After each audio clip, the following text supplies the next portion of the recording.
Hello friends, study account channel में आप सभी का स्वागत है। आज का जो हमारा टॉपिक रहेगा वो होगा what do you mean by simple DDA explain with an example. ठीक है, with an example and algorithm. ठीक है, यहाँ पर हम एल्गोरिदम भी डिस्कस करेंगे और एग्जांपल को भी। टॉपिक है mean simple DDA. Simple DDA क्या होता है, कैसे इसको हम यूज़ करते हैं, वो चीज़ हम इसमें पूरा डिस्क्राइब करेंगे वन बाय वन स्टेप्स के अकॉर्डिंग। तो चलिए फटाफट से वीडियो को स्टार्ट करते हैं और देखते हैं सिंपल डीडीए। यहाँ से हमारा टॉपिक स्टार्ट होता है। टॉपिक का नेम है सिंपल डीडीए। ठीक है, सिंपल का मीनिंग क्या होता है? सिंपल, जो इजी हो, सिंपल हो और जिसको आसानी से यूज़ किया जा सके, इजी टू अंडरस्टैंड हो। राइट, यही होता है मीनिंग सिंपल। अब बात आती है डीडीए। अब इस डीडीए की फुल फॉर्म क्या है?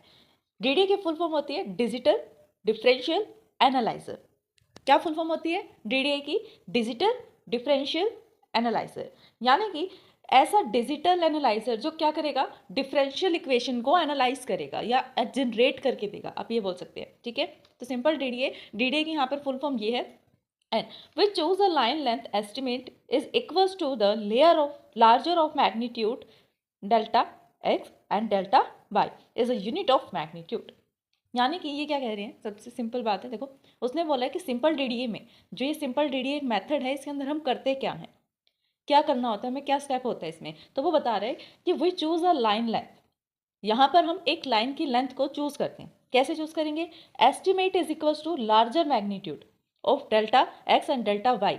ठीक है, डेल्टा एक्स और डेल्टा वाई का जो सबसे लार्जर मैग्नीट्यूड होगा वो लेंथ हम एस्टिमेट करके, यानी कि लगभग इतना ही हम, लाइक सपोज करो 18 है, डेल्टा एक्स और डेल्टा वाई 18 आ रही है लेंथ, तो हमने क्या किया, एस्टिमेट लगाकर हम 18 भी रख सकते हैं।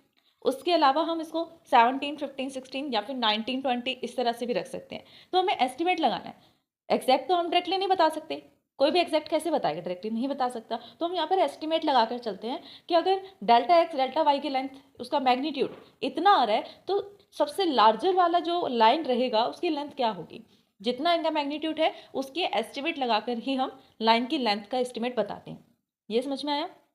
अब बात आती है कि डेल्टा एक्स डेल्टा वाई, हमने कहा कि हम इसका मैग्नीट्यूड चेक करेंगे, बट ये है क्या, क्या चीज़ है? ये है एक यूनिट ऑफ मैग्नीट्यूड। ठीक है, इज अ यूनिट मैग्नीट्यूड, जिससे हम मैग्नीट्यूड को मेजरमेंट कर सकते हैं। This allow us to replace one of the DDA address with the simple counter. ठीक है, ये लाइन आप लिखना चाहें तो लिखिए, नहीं लिखना चाहें तो स्किप भी कर सकते हैं। कुछ नहीं लिखा इस लाइन में, सिर्फ इतना लिखा है कि अगर इसमें हम करना क्या चाहते हैं, सिंपल बात हमें पता लगी, जो मैग्नीट्यूड होगा उसके अकॉर्डिंग हम क्या बताएंगे, एस्टिमेट बता देंगे लाइन ऑफ लेंथ का। ठीक है, इसने बताया कि अगर आप कुछ रिप्लेस करना चाहते हैं, कुछ किसी पॉइंट को रिप्लेस करना चाहते हैं, तो सिंपल आप उसे रिप्लेस कर सकते हैं बाय सिंपल काउंटर। ठीक है, अब चलते हैं इसके एल्गोरिदम की तरफ। ये है इसकी एल्गोरिदम। एल्गोरिदम का सबसे फर्स्ट स्टेप यहाँ पर क्या है कि कंप्यूट लेंथ। क्या बताना है हमें? लेंथ बतानी है। कैसे बताएंगे हम लेंथ, कैसे फाइंड करेंगे? देखिए, लाइन की बात हो रही है, सिंपल डीडीए में भी हम किसकी बात कर रहे हैं, लाइन की। तो लाइन में हमें पता है क्या होता है, एक इक्वेशन होती है और दो पॉइंट्स होते हैं। कौन से पॉइंट्स? x1 y1 और दूसरा पॉइंट x2 y2। एक इक्वेशन और दो पॉइंट्स, जो भी होगा हम सिर्फ इसी के ऊपर ही ऑपरेशन परफॉर्म करते हैं। इससे पहले जो हमने मेथड देखा, सिंपल लाइन को जो हमें ड्रॉ करना था, उसके अंदर भी क्या था, उसके अंदर भी हमने इन्हीं चीज़ का यूज़ किया था, पॉइंट्स का यूज़ करके। दो पॉइंट्स मिले हुए थे, इक्वेशन फाइंड की, इक्वेशन का यूज़ करके अनदर पॉइंट्स को हमने फाइंड किया। राइट, यही किया इससे प्रीवियस वीडियो में, अगर आपने देखा हो तो। अब यहाँ पर भी हम सेम करेंगे, एक इक्वेशन है और दो पॉइंट्स हैं। अब कौन सा पॉइंट यूज़ कब करना है वो हम देखते हैं। देखिए, सबसे पहली बात, अगर आपको लेंथ निकालनी है, इसी लाइन की लेंथ देख लीजिए। इस लाइन की लेंथ आप कैसे बता सकते हैं कि आप यहाँ से लेंथ बताओगे, लाइक सपोज करो ये एक पेंसिल है, इस पेंसिल की लेंथ आप कैसे बता सकते हो?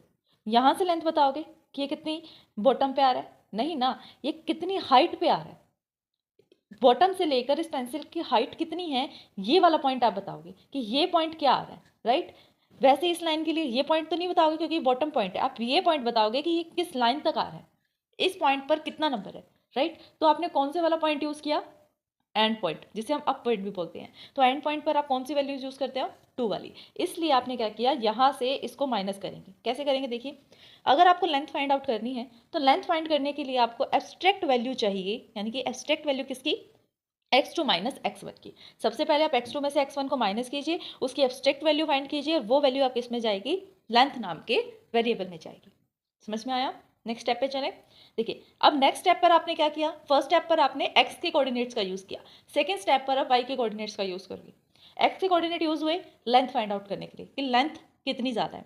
अब y के कोऑर्डिनेट क्या कर रहे हैं, अगर abstract value of y2 minus y1, अगर y2 को y1 माइनस कर देगा और उसके बाद उसकी एब्स्ट्रैक्ट वैल्यू जो भी आएगी अगर वो ज़्यादा आती है इस लेंथ से, यानी कि abstract value of y2 minus y1 अगर ज़्यादा आ जाती है abstract value of x2 minus x1 से, तो क्या होगा, जो भी लेंथ होगी वो क्या बन जाएगी, abstract value of y2 minus y1।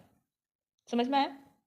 देखो इसको थोड़ा और ज़्यादा सिंपल पॉइंट में हम समझते हैं। देखिए हमारे पास दो चीज़ें हैं, क्या, abstract value of x2 minus x1 और दूसरी क्या है, abstract value of y2 minus y1। दो चीज़ें हैं, हमें चाहिए लेंथ।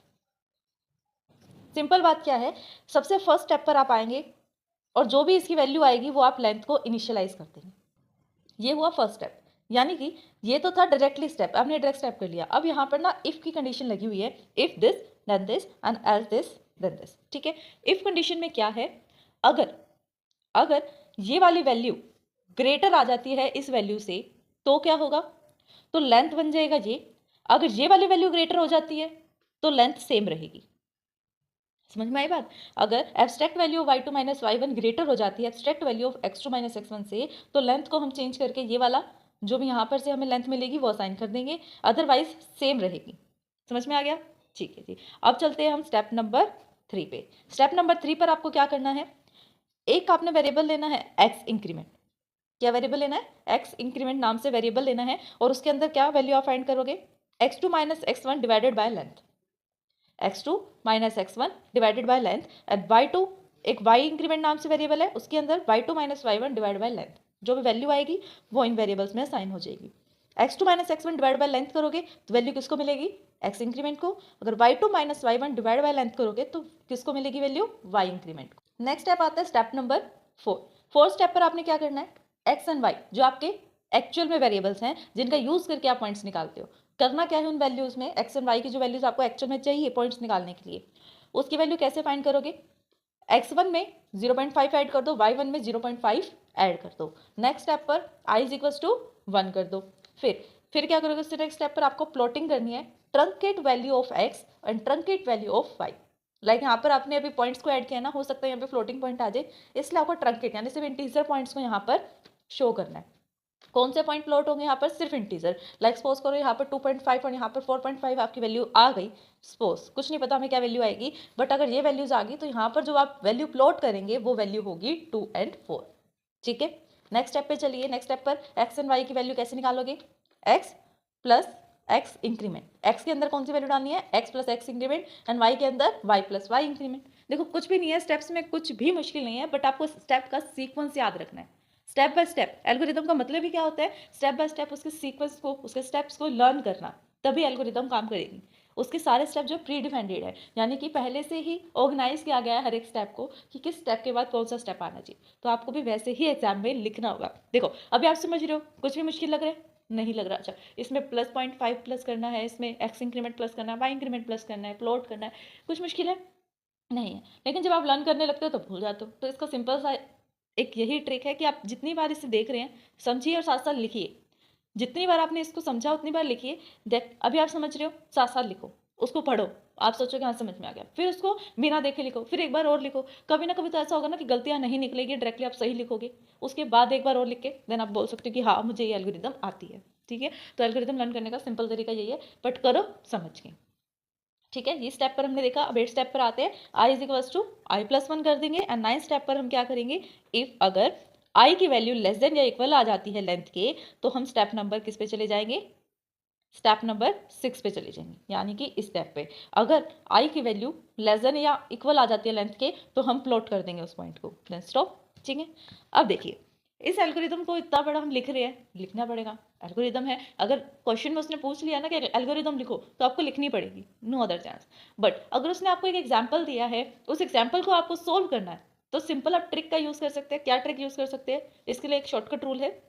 क्या, अगर m जो आपने फाइंड किया है वो लेस देन 1 आ जाता है, तो आपने x k की वैल्यू क्या रखनी है, x plus 1 and y k की वैल्यू क्या रखनी है, y प्लस 1 बाय m।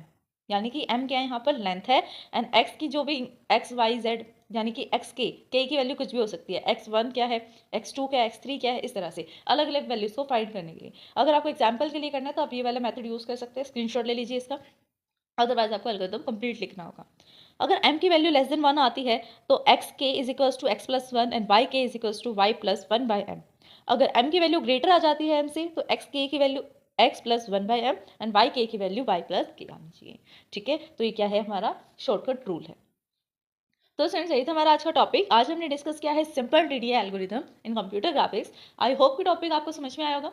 अगर फिर भी इस वीडियो को समझने में कहीं भी कोई डाउट आता है देन आप हमें कमेंट कर सकते हैं। वीडियो पसंद आए देन लाइक शेयर सब्सक्राइब करना, कमेंट करना ना भूलें। आपने सब्सक्राइब कर दिया देन अपने फैमिली में अपने फ्रेंड से सब्सक्राइब करवा सकते हैं। Thanks for watching my video. हमारे चैनल स्टडी हैक विद महक को लाइक, ज़्यादा से ज़्यादा शेयर एंड सब्सक्राइब करें। अगर आपने सब्सक्राइब कर दिया है तो बाकी सभी डिवाइसेस से भी सब्सक्राइब करा सकते हैं, क्योंकि सब्सक्राइबर्स बहुत ज़रूरी हैं। देन कमेंट करें।